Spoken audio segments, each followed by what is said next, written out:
What's good, my fellow Pal Tamers? Today I want to take you on the tour of my starter base in my PS5 version of Palworld. I'm really proud of this place. I put a lot of work in, so I hope you guys enjoy it. If you do, go ahead and smash the like button for me, but without further ado, let's go ahead and lock in. So this is going to be one of the opening areas of the game. I'm pretty sure you already recognize where we're at. The desolate church is literally right behind me. I always love to build my first base right here in this open area. And the reason why is it has wood, it has iron, and it has stone all in this one spot, and you're able to get it passively. With that being said, this is how I set up my base.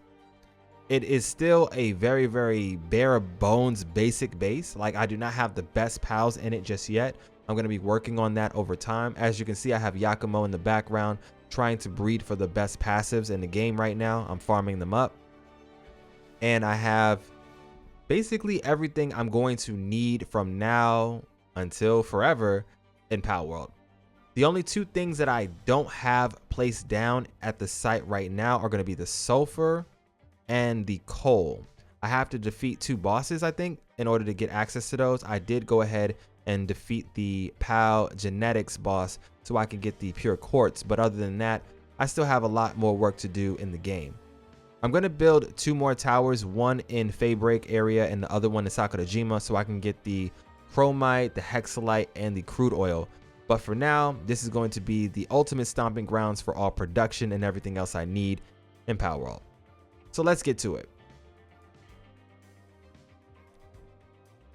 All right, let's start off with the tour. So it's a very basic place. This is going to be the OG sandbags where I let my merchants stand. I used to have them standing at one of the brand new stalls they added into the game, but currently after the latest update, those are starting to glitch out. So I'm not using them anymore. I'm going back to the old sandbags.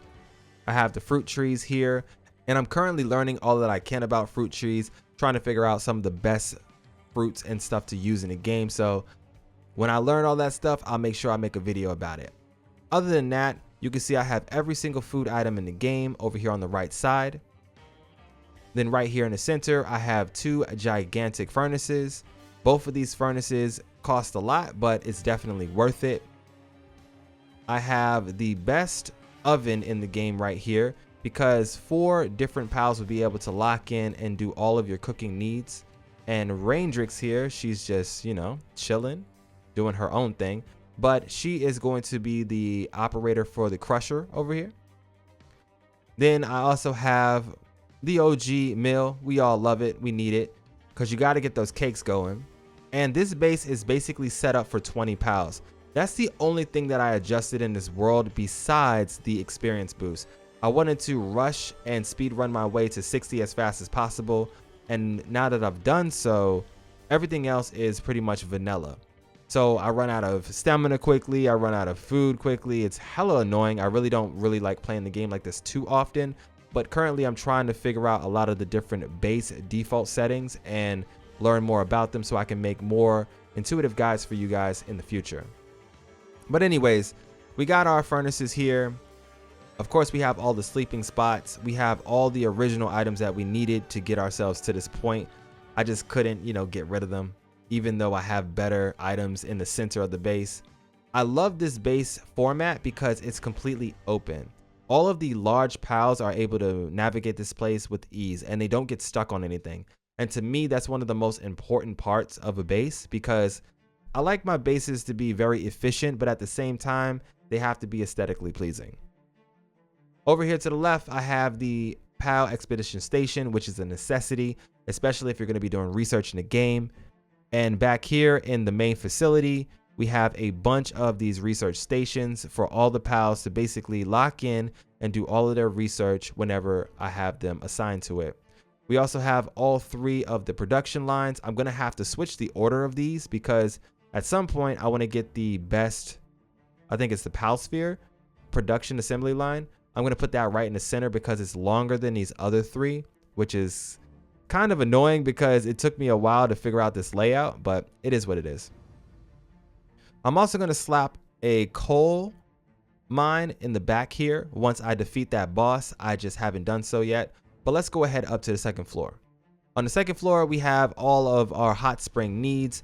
a little bit of beta emitters and alpha emitters so that we have the sanity and the work speed all the way up. Everybody already knows about the Anubis statue, of course, and we have the large hot springs that are always at use at the base. Here in the center, I have the first breeding pen. There's going to be 4 on this site, which is pretty awesome. So I'm basically able to farm up any passive or whatever I need in the game very quickly. I have 25 beds at this site, but I'm only currently using 20 because I only want to have 20 pals on the base. I'm cranking up the world a little bit to see how far I can push it. So far, 20 pals and all of these amazing items and this really high structure has not crashed my game at all, and I'm still getting full-blown textures and everything, so I'm really happy with where I'm at. Eventually, I want to go ahead and push it all the way up to 25, but for right now, I just want to keep it here because it's very stable. As you can see, my pals, they run up and down the stairs on their own, and I love it. I figured out the secret formula, so I used to only do 2 high ceilings, but now I do 3 to 4 high ceilings. With that being said, the pals will navigate between each section of the base with ease and they don't get stuck anymore. And you don't get that terrible message of such and such can't reach this item or whatever. From time to time when they're navigating or when they're trying to like path to a different section of the world or a different section of the base, they do flicker a little bit, but they ultimately make their way around very easily. Like, look at Anubis go. He's just doing his thing. But yep, this is going to be the 3rd floor, and there's another breeding pen on this floor. And you can see I'm currently trying to farm up the Yakumos and the passives for the game. I have more research labs up here, as well as a coin assembly line, and I have the woodworking station, as well as the OG stone mining site. I make sure that I always put those chests right next to these things so that the pals don't have to go too far, because they will really try to transport something to the other side of the base if I don't tell them to. What's good, Ragnarhawk? Anyways, on the 4th floor, I have 2 more breeding stations, and these are going to be the last 2 for the site, giving you a total of 4. And this is the only electricity tower that I have at the base. I don't need more than this, and I only have 1 accumulator that is on the 1st floor. This base has everything that you possibly could ever need. All of the production and everything that is here will never use up all of this electricity, so I never need more than 1 Azurmane. And this ore site right here is godsend. I love it to death because it helps me get money whenever I decide to use my coin assembly line. And it's also just a great source to get a hell of a lot of all the stuff that I need very quickly. Recently, I had to build a rooftop, and on the roof, I placed the infamous and lovable PAL Disassembly Conveyor. So I had no idea how large this thing actually was. I picked it up recently, and yeah, I had no place to put it where it didn't bother me, and I didn't want to build another facility just to place this thing down, so I literally just slapped it on the roof. Luckily, none of the pals need to use this, and it's only for me, so it doesn't really bother me that it's up here. But yeah, this thing kind of annoyed me at first because it's a little bit larger than I expected it to be. So go ahead and zooming out so you can see everything in its full glory. This is my starter base, my stomping grounds. Now, as you can see, I have all the basic pals here. I have not gone out of my way to get the best pals in the game for this base yet, but as soon as I do, it's going to crank up production here and make it a hell of a lot better than what it currently is, and I can't wait.